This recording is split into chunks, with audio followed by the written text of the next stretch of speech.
السلام علیکم۔ تبلیغی اکابرین کے قیمتی بیانات، کلپس اور کارگزاریاں سننے کے لیے جوائن کر لیں۔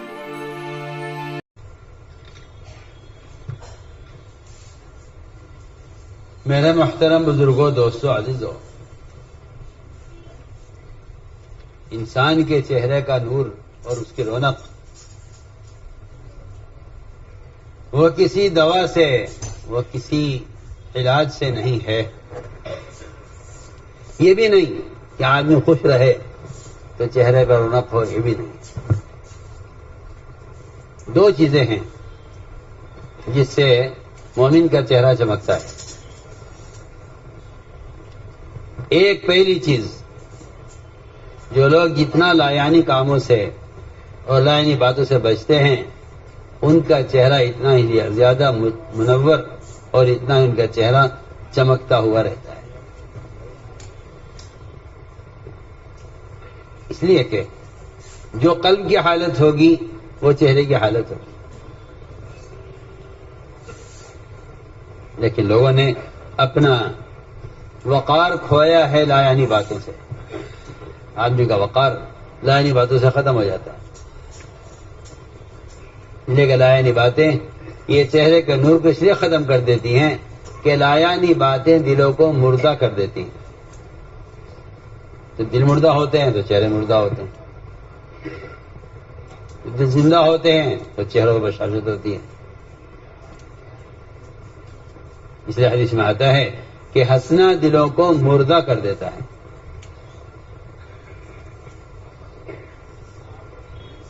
زیادہ ہنسنا دلوں کو مردہ کر دیتا ہے، حدیث کا مفہوم ہے۔ ان کثرۃ الضحک تمیت القلوب۔ اور ہنسنا جو ہوتا ہے وہ لایانی باتوں سے ہنسنا ہوتا ہے۔ بلکہ حدیث نے یہاں تک فرمایا کہ جو آدمی صرف لوگوں کو ہنسانے کے لیے کوئی بات ایسی بیان کرے جو واقع میں پیش نہیں آئی ہے، لیکن صرف چٹکلا ہنسانے کے لیے، حدیث نے فرمایا کہ اس کا شمار بھی جھوٹوں میں کیا جائے گا۔ فرمایا ہوا احد الکذابین، وہ بھی جھوٹوں میں کا بڑا جھوٹا ہے جو صرف لوگوں کو ہنسانے کے لیے ایسی بات بیان کر رہا ہے جو حقیقت میں پیش تو نہیں آئی ہے، لیکن وہ بات بنائی گئی ہے لوگوں کو ہنسانے کے لیے۔ اس لیے ہم تو سمجھتے ہیں کہ چٹکلے بنا کر سنانا یا پڑھنا حرام ہے، جھوٹ ہونے کی وجہ سے۔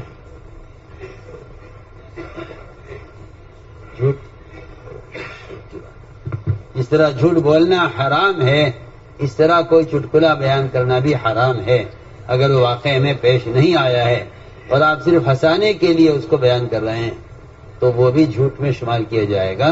لیکن صراحت نے فرمایا کہ جو صرف لوگوں کو ہنسانے کے لیے کوئی ایسی بات بیان کرے جو واقعے میں پیش نہیں آئی ہے، وہ احد الکذابین، وہ بھی جھوٹے میں کا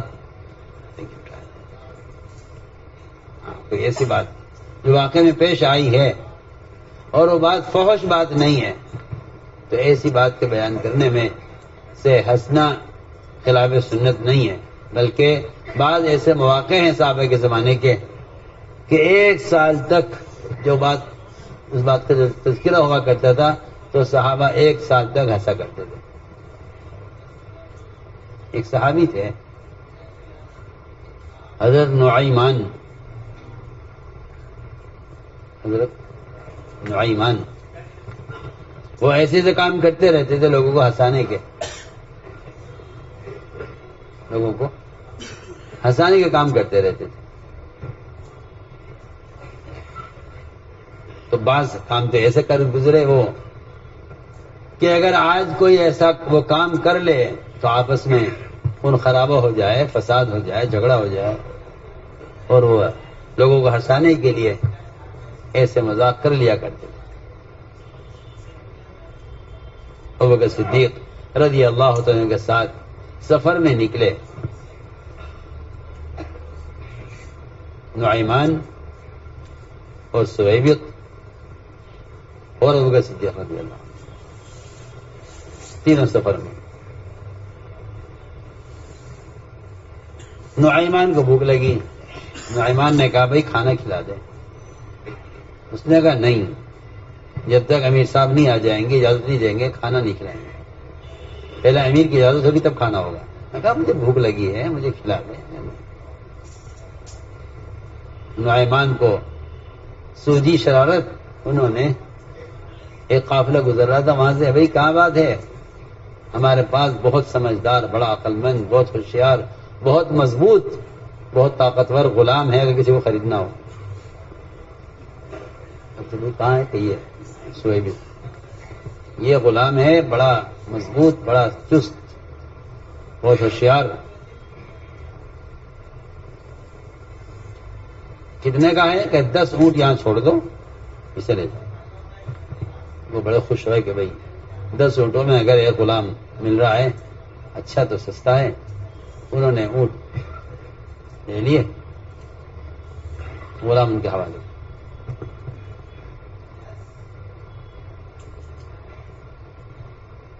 بھیج دیے ان کو اونٹوں کے بدلے۔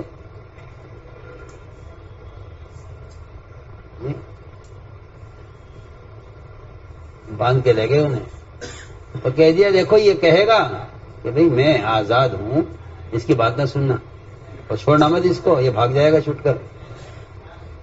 وہ باندھ کے لے گئے انہیں۔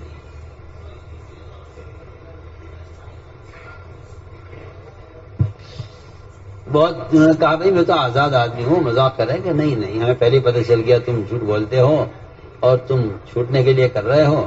انہیں اچھی طرح باندھا رسی سے، لے گئے۔ حضرت صدیق تشریف لائے، پوچھا سویبت کہاں ہے؟ کہ جی وہ تو کوئی بات پیش آ گئی۔ کیا بات پیش آ گئی؟ کہ جی اس کو تو بھیج دیا۔ ارے کیسے بھیج دیا آزاد کو؟ کون لے گیا؟ کہ جی وہ آئے تھے، وہ اونٹوں کے بدلے اسے بھیج، اور بھاگے ان کے پیچھے، جا کر ان کو پکڑا، ان کو اونٹ واپس کیے، حضرت سویبت کو چھڑا کر لائے کہ بھئی یہ تو آزاد آدمی ہے۔ تو اس طرح کے مذاق صحابہ کرتے تھے۔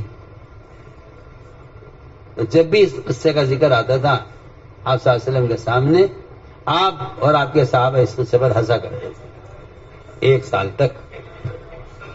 اور بھی واقعات ہیں بہت سے، لیکن وہی بات ہے کہ جب آپس سے محبتیں ہوتی ہیں آپس میں تو پھر مذاق نبھ جاتے ہیں، اور جب آپس کی محبتیں ختم ہو جاتی ہیں پھر کسی کے ساتھ کسی کا مذاق کرنا وہ بھاری پڑ جاتا ہے۔ تو میں نے اس پر عرض کیا تھا کہ صحابہ کے زمانے میں ہنسنا ہنسانا ہوا کرتا تھا، لیکن واقعے کے خلاف کوئی بات کہنا یا واقعے کے خلاف کوئی واقعہ بیان کرنا، اس کو جھوٹ بولنے والوں میں شمار کیا گیا ہے، اس سے گناہ ملتا ہے۔ لیکن آج کل لوگ جھوٹے لطیفے، جھوٹے چٹکلے بیان کرتے ہیں، ہنستے ہیں، ایسے ہنسنے سے دل مردہ ہو جاتا ہے، اس لیے کہ جھوٹ بولنا گناہ ہے۔ ایک تو یہ ہے سبب کہ چہرہ کا رنگ جاتا رہے، نور جاتا رہتا ہے ہنسنے سے۔ دوسری بات یہ ہے کہ جو لوگ اپنے دلوں میں مسلمانوں کی طرف سے کینہ رکھتے ہیں یا حسد رکھتے ہیں اور جن کو صاف نہیں ہوتا مسلمانوں کی طرف سے، ایسے لوگوں کے چہرے سے بھی نور ہٹا لیا جاتا ہے۔ چنانچہ ابو دجانہ رضی اللہ تعالی عنہ بیمار تھے اور بیماری میں چہرہ چمک رہا تھا، حالانکہ آدمی کا چہرہ بیماری کے اندر مرجھا جاتا ہے، بے رونق ہو جاتا ہے۔ زید بن اسلم کہتے ہیں کہ ابو دجانہ کے پاس ہم داخل ہوئے، وہ بیمار تھے، وہ ان کا چہرہ چمک رہا تھا۔ ان سے پوچھا گیا آخر کیا بات ہے، آپ بیمار ہیں، آپ کا چہرہ بیماری میں چمک رہا ہے، کیا وجہ ہے؟ فرمانے لگے کہ میری زندگی کے اعمال میں سے کوئی عمل اتنا بھروسے کا نہیں ہے جتنے 2 عمل میرے پاس بھروسے کے ہیں۔ 2 عمل میرے پاس، میری پوری زندگی کے 2 اعمال میرے بھروسے کے ہیں۔ تمام اعمال میں 2 اعمال کی وجہ سے مجھے آخرت میں کامیابی کا بھی بھروسہ ہے اور میرا چہرہ چمک رہا ہے اس 2 اعمال کی وجہ سے۔ ایک بات تو یہ ہے کہ میں لائنی باتیں نہیں کرتا،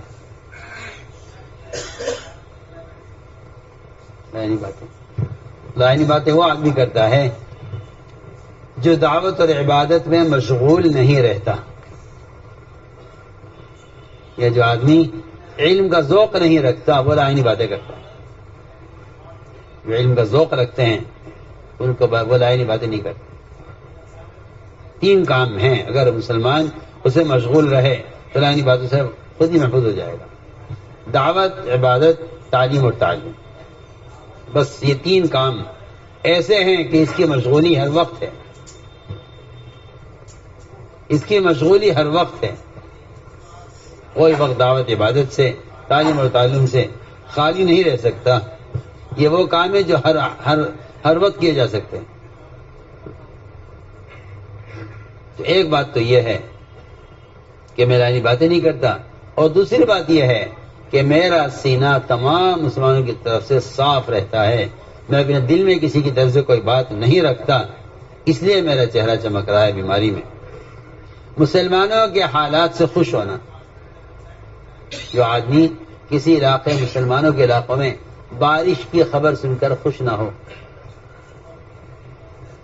یہ اس کے دل کے نفاق کی علامت ہے. اور اگر کوئی شخص کسی ملک میں، کسی علاقے میں مسلمانوں پر آنے والی تکلیف سے غمزدہ نہ ہو تو یہ اس کے دل کے نفاق کی علامت ہے.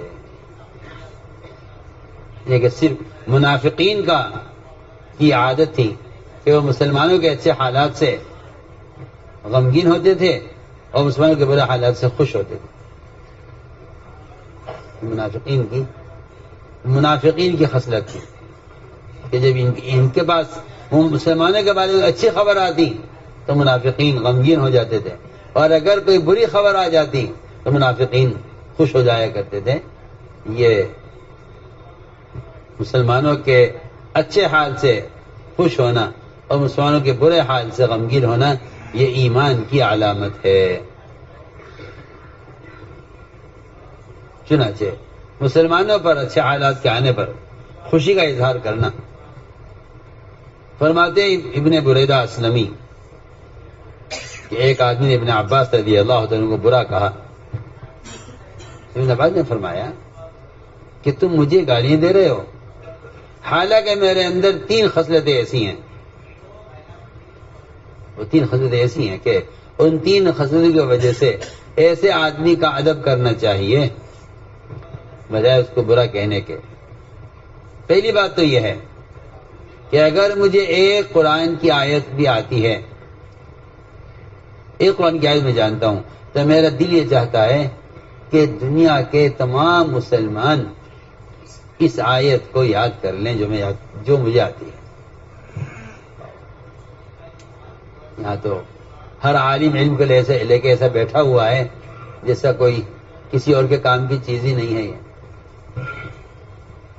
اور ابن عباس یہ فرما رہے ہیں کہ سب سے پہلے مجھے خوشی اس بات سے ہوتی ہے کہ قرآن کی جو آیت میں جانتا ہوں یہ آیت تمام دنیا کے مسلمانوں کو معلوم ہو جائے. یہ میری تمنا ہے. اس بات سے مجھے خوشی ہوتی ہے کہ قرآن کی ایک آیت اگر مجھے آتی ہے تو یہ آیت سب کو معلوم ہونی چاہیے. دوسری بات یہ ہے اگر میں سنوں کہ مسلمانوں کے ملک میں مسلمانوں کے قاضی اور مسلمانوں کے جج نے کوئی فیصلہ کیا ہے